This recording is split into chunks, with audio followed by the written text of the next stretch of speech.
من كام يوم انتشر فيديو لقبطان بحري شاب بيقول فيه إن البحر المتوسط بقى بيغلي، وإن في حاجات غريبة وغير مسبوقة بتحصل تحت سطح المية، اضطرابات في درجة الحرارة وتغيرات في حركة الأمواج وحركة التيارات المائية مش طبيعية، وكل ده ممكن يوصلنا لكوارث ضخمة خلال الأيام اللي جاية. بس الأغرب من ده كله، هل فعلا في سلاح سري بيتحكم في الطقس وهو اللي بيخلي الزلازل دي تحصل؟ وهل هو السبب في العاصفة الغريبة اللي ضربت اسكندرية من يومين؟ وهل السلاح ده عبارة عن طاقة موجهة يقدر يولد زلازل وأعاصير وفيضانات، وكمان يقدر يبوظ مناخ دول كاملة بضغطة زرار؟ والسؤال الأهم من ده كله، هل فعلا الكلام ده حقيقي؟ وهل في عامل بشري ورا كل اللي بنشوفه النهاردة؟ وإيه علاقة كل ده بمشروع هارب؟ تمام، هي دي الأسئلة ويلا نجاوب عليها. الموضوع بدأ يوم 29 يونيو 2025 لما حصل شيء غريب جدا، وهو إن البحر الأبيض المتوسط سجل أعلى درجة حرارة سطحية في تاريخه، والرقم كان 26 درجة مئوية، وده أعلى من المعدلات الطبيعية بمقدار 3 ل5 درجات. ممكن الرقم يبان بسيط، بس لو بتتكلم عن سطح البحر فكل درجة زيادة معناها تغيرات ضخمة جدا بتحصل تحت المية وفوقها كمان. والغريب بقى إن دي مش أول مرة تحصل، البحر المتوسط بقاله كام شهر بيسجل أرقام ما حصلتش قبل كده من ساعة ما بدأنا نسجل بيانات الأرصاد سنة 1982. يعني إحنا بنتكلم عن حرارة بترتفع وتكسر أرقام قياسية كل شوية، واللي يخوف أكتر إن الحرارة دي ما كانتش في حتة صغيرة وخلاص، ده حوض البحر كله تقريبا كان مولع، وبالذات المناطق الغربية ناحية السواحل الإيطالية والأسبانية الحرارة هناك وصلت ل 29 درجة، وده رقم المفروض نسمعه في البحر الكاريبي مش في البحر المتوسط. طيب هو ليه الموضوع يبان خطير بالشكل ده؟ لأن يا صديقي البحر المتوسط بحر شبه مغلق، يعني المية فيه مش بتتجدد بسهولة زي المحيطات، فلما يسخن الحرارة تفضل محبوسة جواه، وده بيخلق بيئة مثالية لحاجات مرعبة زي الأعاصير والعواصف والفيضانات. وده اللي حصل فعلا في العاصفة اللي ضربت اسكندرية من يومين، كانت واحدة من أعنف العواصف اللي شافتها المدينة من سنين. بس الكارثة ما وقفتش عند العاصفة اللي فوق سطح البحر، المصيبة الأكبر كانت تحت البحر كمان. الحرارة اللي بتزيد دي مش بس بتأثر على الجو، دي كمان بتخرب النظام البيئي البحري بالكامل، من أول الكائنات الصغيرة لحد أكلنا إحنا كبشر. تخيل معايا كده إن في شهر يوليو 2024 البحر قذف أكتر من 200 طن من السمك الميت في 3 أيام بس، وده كان على سواحل مدينة توسكانا في إيطاليا. 200 طن من السمك الميت، يعني إحنا بنتكلم عن موت جماعي بسبب اضطراب بيئي غير طبيعي. وفي نفس الوقت في أكتر من 1000 نوع من الأسماك الغريبة دخلت البحر المتوسط،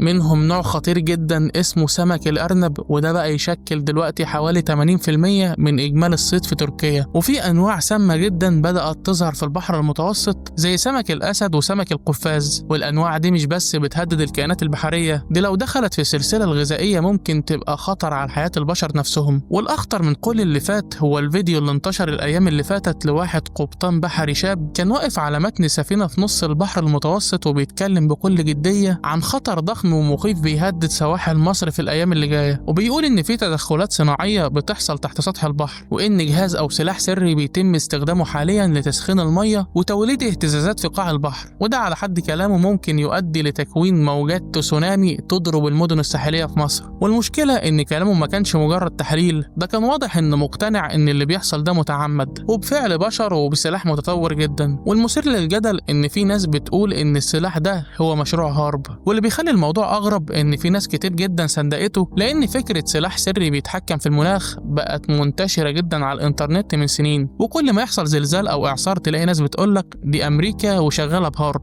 بس الأول خلينا أقولك هو إيه مشروع هارب ده أصلا. بص يا سيدي، الحكاية كلها بدأت سنة 1993 لما أمريكا أعلنت عن مشروع جديد اسمه هارب، وده اختصار لجملة طويلة شوية High Frequency Active Oral Research Program، يعني البرنامج البحثي للشفق القطبي النشط عالي التردد. طيب الكلام ده معناه ايه؟ ببساطة المشروع ده كان معمول علشان يدرس طبقات الجو العليا، وبالذات حاجة اسمها الاينوسفير، ودي طبقة موجودة فوق سطح الأرض بارتفاع من 70 لحد 1000 كيلومتر، ومسؤولة عن كتير من الظواهر الجوية، وكمان بتأثر على موجات الراديو والاتصالات. والمشروع ده كان بتمويل من القوات الجوية الأمريكية ومعاهم البحرية الأمريكية بالتعاون مع وكالة ضربة العسكرية وجامعة ألاسكا، وكمان 13 جامعة أمريكية تانية، ومكانه في مدينة صغيرة جدا اسمها جاكونا في ولاية ألاسكا. وهناك اتبنت منشأة ضخمة جدا على مساحة أكتر من 40 فدان، وبيضم حوالي 180 هوائي كل واحد فيهم طوله 22 متر. والهوائيات دي كانت بتبث موجات كهرومغناطيسية بتردد عالي ما بين 2.8 لحد 10 ميجا هرتز، وبتتوجه الموجات دي ناحية طبقة الأيونوسفير علشان يشوفوا تأثيرها. والهدف الرئيسي هو تحسين أنظمة الاتصالات اللاسلكية وتطوير تكنولوجيا GPS، وكمان يعرفوا ازاي بيشتغل الجو في الطبقات العليا، لأن ده ممكن يساعدهم في رسم خرائط أدق للمعادن تحت الأرض وتحت البحر. والمشروع بدأ يشتغل فعليا سنة 2007 واستمر الفترة لحد ما توقف سنة 2014، وبعدها اتنقل تشغيله بالكامل لجامعة ألاسكا اللي هي بتشغله دلوقتي لأغراض بحثية معلنة. واللي زود الشك عند الناس هو إن الموقع نفسه مفتوح للزيارات العامة، يعني لو أنت في ألاسكا تقدر تزوره. بس بالرغم من كده مشروع هارب اتحول في نظر ناس كتير جدا من مجرد مركز أبحاث لسلاح سري خارق قادر يتحكم في الطقس ويغير مناخ دول كاملة. وهنا بقى تبدأ الحكايات الغريبة واللي خلت اسم هارب يبقى مرتبط بنظريات مؤامرة مرعبة من سنين طويلة. ناس كتير بدأت تقولك إن المشروع ده مش هدفه أبحاث جوية ولا اتصالات ولا حاجة من الكلام ده، الموضوع أخطر من كده بكتير. في رأيهم إن هارب هو سلاح طاقة موجه قادر يولد زلازل وأعاصير وفيضانات، وحتى كمان ممكن يبوظ مناخ دول كاملة من غير ما حد يقدر يثبت حاجة. والكلام ده مش مجرد إشاعات عابرة، في ناس بتربط ما بين هارب وزلزال تركيا وسوريا اللي حصل في بداية سنة 2023، واللي كان واحد من أقوى الزلازل اللي حصلت في المنطقة من عقود طويلة. وساعتها انتشر فيديوهات كتير لظهور أضواء غريبة في السماء قبل الزلزال بثواني، وناس قالت إن ده مش طبيعي وإن دي علامات على وجود تدخل صناعي، وإن هارب هو اللي ورا الموضوع ده. يعني بدل ما يكون زلزال طبيعي، في ناس شايفة إن كان هجوم تكنولوجي متخفي بسلاح بيشتغل بصمت من فوق. واللي زود الشك عند الناس أكتر هو إن نفس الأضواء دي بدأت تظهر في فيديوهات تانية قبل الزلازل أو العواصف أو حتى حرائق الغابات.